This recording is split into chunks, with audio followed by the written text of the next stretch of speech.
Sa atong unang pagbasa, dunay encounter si Pedro o si Juan. Naka-encounter sila sa Ginoo. Unya ang resulta, nalipay kay sila. Dinhi sa ato sang ebanghelyo, naka-encounter sad sila sama nila ni Felipe, Andres o practically tanan nga mga apostoles.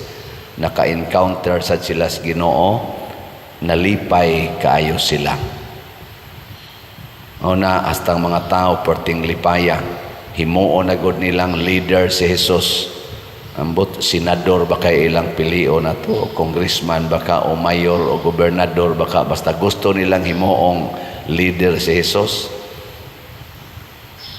Pero dunay kalainan ang duha ka encounters sa Ginoo.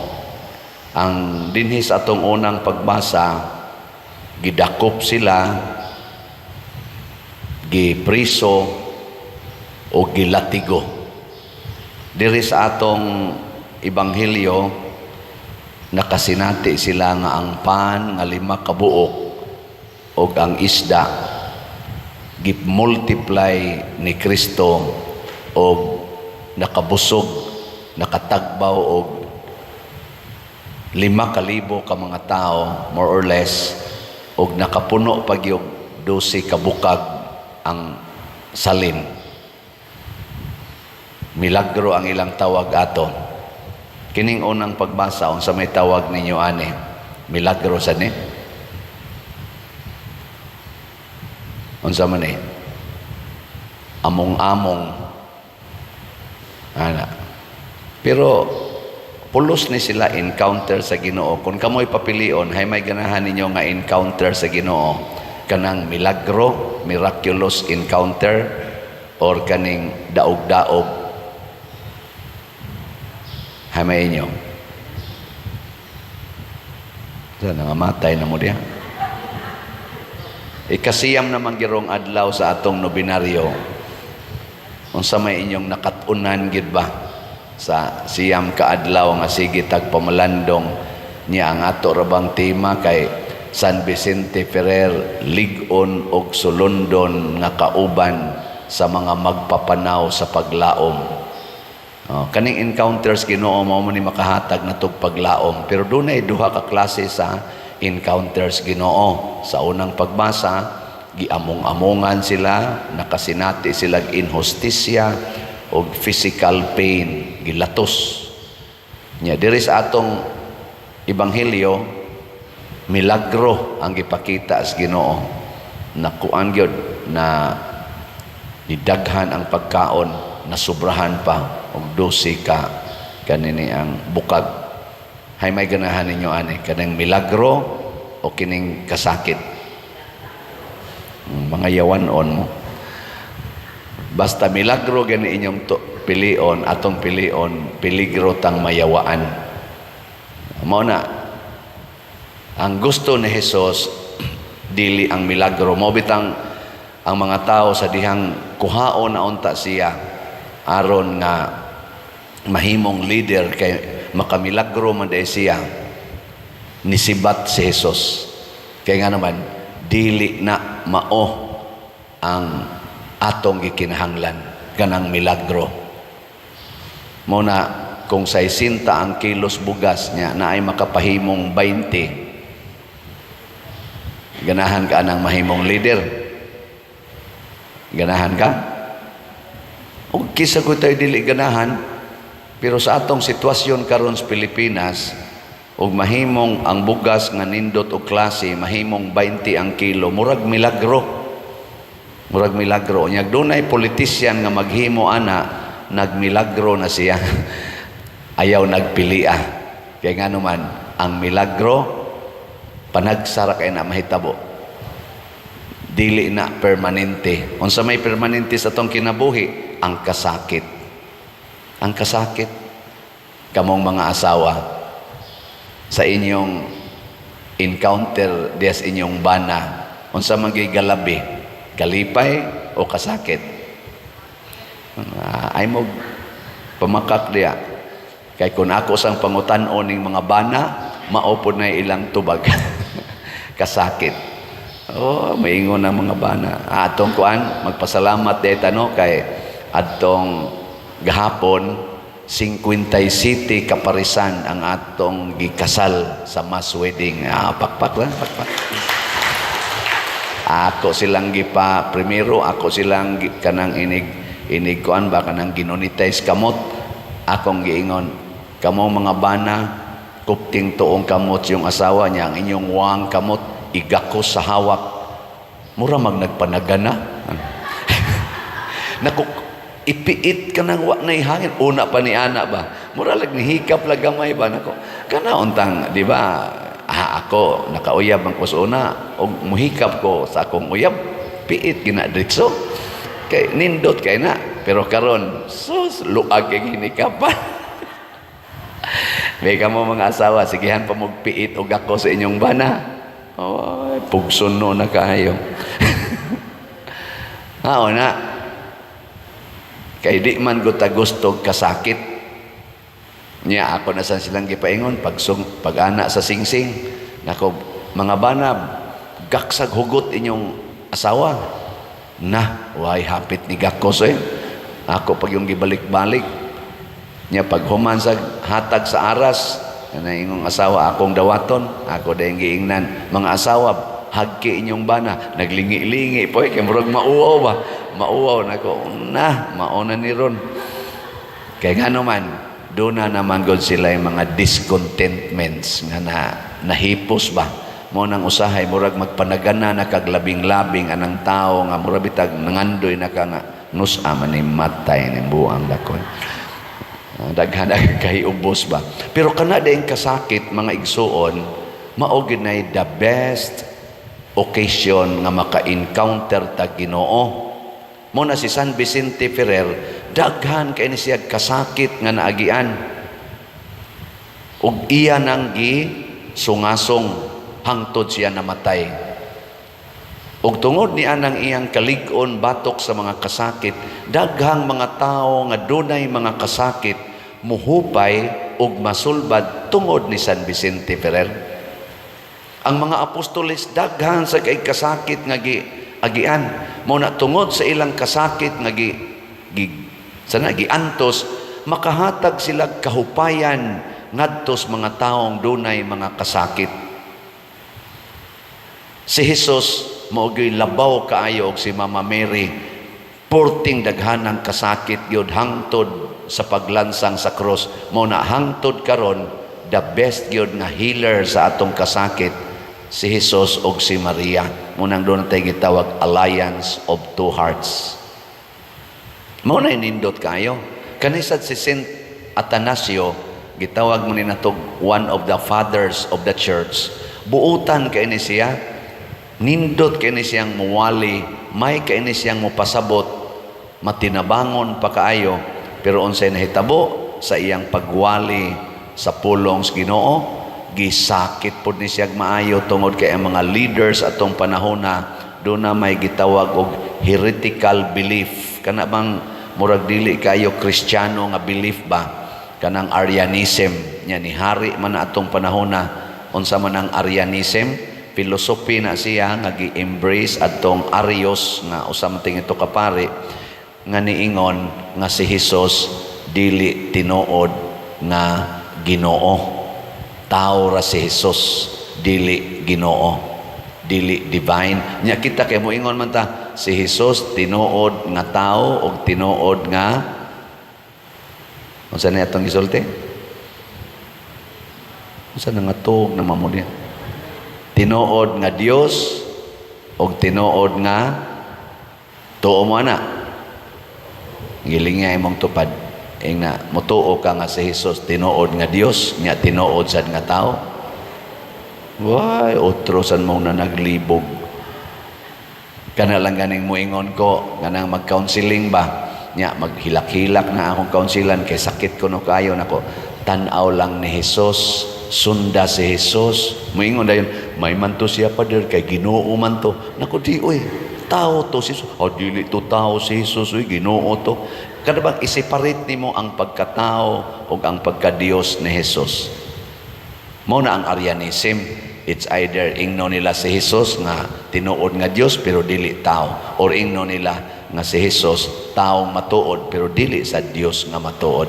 Ana ang ilang belief. Pero kita atong gi-joined og si Saint Athanasius tungod ana na exile siya kalima man tingali nga gipriso siya. Mura siya si former President Duterte baka nang ipadala ngadto sa prisuhon, exile man toron si kuan, or gipriso gyud, dili lang gani exile, priso gyud. Mamaora mo na, ano bang kwaon ka sa imong lugar, butang ka dito sa laing lugar para di nakakatingog, para di naka magtingog-tingog.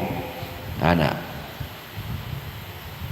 sa Team Marcos o Team Duterte karon, hay may kusog mo antos aron isangyaw ang kaayuhan sa Pilipinas. Team Marcos o Team Duterte? Kinsa Manila ang mudawat og kasakit o kinsa man sa nila ang kusog kayong magmilagro? Magmilagro ba? Kana bang mukalitlag kadato, mga milagroso kayo? Kinsa man, Team Duterte o Team Marcos? Kanang kusog kayong momilagro, ato na nang taktakon. Pero kanang kusog mo antos, unya dad-o nila ang atong nasod sa pag-antos aron makabot ang katingosbawan ato ng butaran. Kana bang maghatag bitaw nato og giya sama ni San Vicente Ferrer nga ang paglaom nga tinud-anay naas pag-antos dili sa pagpahayahay, nga kanang kwarta dili na maoy solusyon sa atong problema. Unsa may solusyon? Ang panaghiusa. Sama ni Hesus niingon si Felipe, papahawaan ning mga tao, asa man tag ipakaon ani. Unsa may giingon ni Hesus? Palingkura. Palingkura sila, maghiusa ta. Unsa may naa ninyo diha? Ingon sila 5 ka pan, 2 ka isda. Ingon si Jesus, sige, ato ng sawan, manglingkod ta, maghiusa ta. Unsa maroy na as Pilipinas? Utang. Pila may utang karos Pilipinas? 16.6 trillion pesos. Ana. Nya, unsa may atong ipakaon sa mga Filipinos? Muingon gid unta ng mga leaders, manglingkod ta, maghiusa ta, maghinatagay ta, maginantusay ta. Dili kay magsigig pasalig anang naang kwarta nga instant, mutambong lang mo meeting, tambong mo rally, di adayoy ayuda, di na maoy magic man na. Di man ganahan si Jesus ana, nya kita rabano, immature kay tas tanan. Ako lang yun ang isulti ha, mo claim ko ani. Kay maupagid ni ron ang timpla nato sa mga butantil, majority gyud sa mga voters, kay tungod man gud sa taon, kay mga pobre kay ta, mangita gyud hatagan, di gyud mo butar og di hatagan. Ni ang atong tan-aw bitaw sa politician or leader, kana gyung manghatag bisan dinhi simbahan. Dinhi maingon ka, simba mo, sa manimba. Pero mo simba mo, tagaan mo bugas, basta lagi abot nga to ground. Nalista ko diya. Ay dili oy nga to simba, ay listas ako. Ana. Amo nang wa gina nato buhata dinhi. Di ba? Bisag gamay imong ihatag, bisag 100 pesos, lungguba na, muragitag mga ulmigas, muratag mga langaw. Pero ingna, limpyuhin ang tukaran sa imong silingan, limpyuhin ang iyang kanal. Yung na, unsa man ko dire, unsa man na siya, siniswerte. Di ba? Muna ang ato mga youth gahapon, ang ilang gibuhat, clean up drive sa atong prosesyonan. Karon magprosesyon man tarong kuan, karong human karong hapon, human sa alas 5 misa, atong tan-awon ang ilang agi. Mga youth na nato, mga PYCC o mga SK, nanguan sila dito ng limpyo, nya ilas ang gidikoritan. Hago ba? Buwad sa init. Ana. Mao na kining mga politicians karon dool naman lang eleksyon no? Napo naman lang kaadlaw. Di na ta mobutar ani mga politicians nga makapabungkag bitas atong relasyon kanang makapahiusa. Kana bang kamao ba anang gitawag bag bayanihan spirit. Di ba kuan kay na nato proud kay ta na elementary pa ko nanay picture dito sa among classroom kana bitang magyayong anang balay namo ana sa una picture no ana kay bayanihan kuno ang mga Pilipinos kuno bayanihan. Sige ko no bing ingna ina imong tupad lingi ako no ingna sige kag palit og slot ingna sige kag palit og slot mao man ni ang atong version sa bayanihan kining slot ang ako ning i-report ninyo ha kay mo ni atong bayanihan nya thanks be to God kay ang atong mga Cebuano speaking people nga tuaros mga gawas nasod outside sa atong parokya nakigbayanihan nato dinhi mao nang daghan kay tag nahimong mga proyekto nakigbayanihan kagamay ra ning atong simbahan niari diri ako mga classmates mo'y na nagmisa gahapon sa Father Jojo mo'y di Aquino mo'y nagmisa mao ginay ilang comment di man mi katuo Father nga ingon ani ni ang kuan purmas inyong parokya ma-amazed ba tungod na sa atong bayanihan. Pero karon bisag nagbayanihan ta, dako pagitag slot palitonon para sa atong pista. So ako lang ning i-single out ang atong pista kay mao ni atong kinahanglan ugma na ba untang deadline ani pero mura magdi gyud ni mahurot. Ang atong God's Healing and Deliverance Powers GHDP 37,164 na ang atong halin na apay 32,836 nga wap amahalin tag 100 pesos per slot na ani 12 slot challenge nga tag 1,200 na nasa tay 1,146 nganong ako maning isigig sulti kay magbayanihan ka taw pamalit mo og slot hangtod ugma hangtod inig ka nganing Domingo nya kung di gini mahurot lahuson ni nato hangtod sa matapos o kanus ang mahurot kay nanggamit man taron og funds sa budget nato sa kuan pista atong gamitan sa tukatong ubang nga pundo sa atong parokya nga dili unta para sa pista murag nang huwamba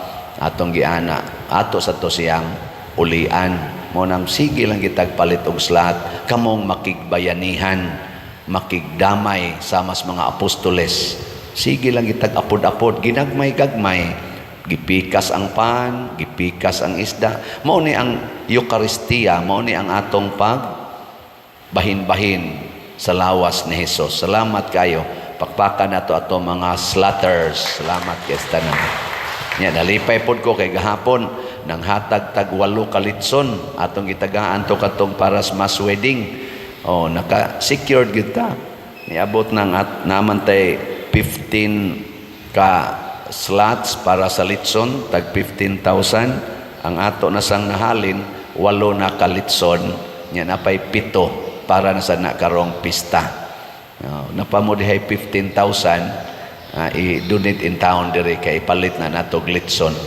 7 ka litson ana giling nga imong tupad ing naasa ka ana slot or litson inaasa may ma-afford nimo ana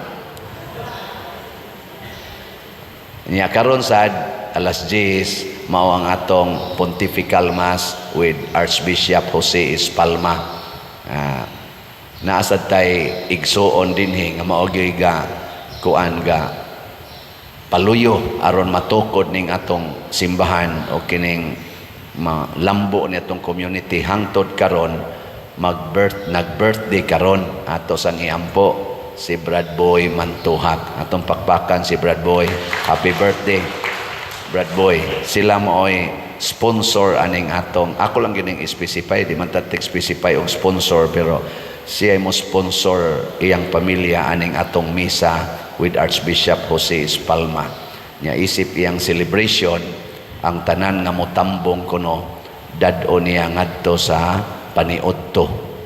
Ang tanan nga motambong pero maglakaw lagi ana padong adto padong Woodlands ato man dito.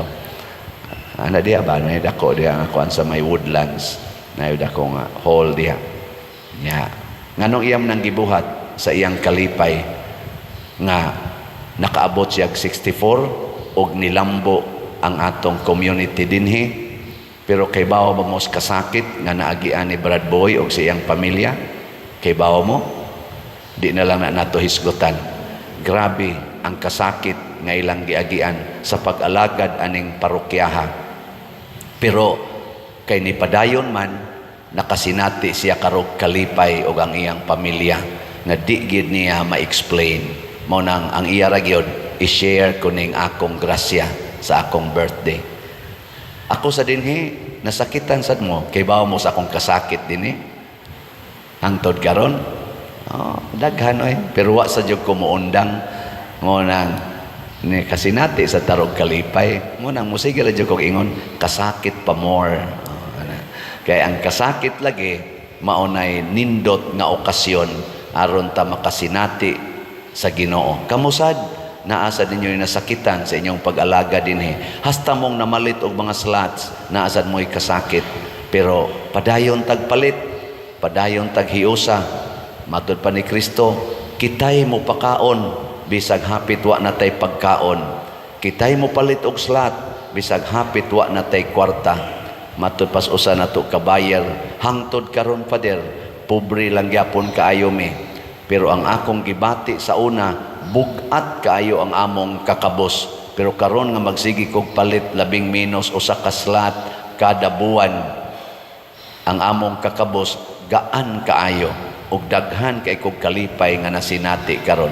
Di na kabayran og sapi di ba? Nga na.